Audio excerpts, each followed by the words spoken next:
Improper fraction అంటే the numerator is greater than denominator. The numerator and denominators are equal. అంటే లవమానం సమానంగా ఉంటుందా లేదా? లవమానం కంటే పెద్దగా ఉంటుంది.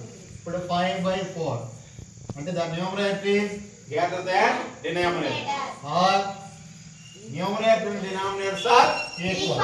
అంటే న్యూమరేటర్ డినామినేటర్ సమానంగా ఉండదు. దాన్ని మనం ఇంప్రాపర్ ఫ్రాక్షన్ తెలుగులో అపక్రమ భిన్నం. ఈ భిన్నం అనే విలువ 1కి సమానం లేదా 1 కంటే ఎక్కువ ఉంటుంది. ఇది ఇంప్రాపర్. తర్వాత మిక్స్డ్ ఫ్రాక్షన్. దీన్ని మిశ్రమమా భిన్నమా?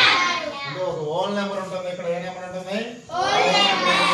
ఒక ప్రాపర్ ఫ్రాక్షన్ అనేది ఉంటుంది. అంటే 1 whole number and 1 proper fraction రెండు కలిపి ఉన్నదాన్ని ఏమంటామంటే మనం మిక్స్డ్ ఫ్రాక్షన్ అని జరుగుతుంది. Mixed fraction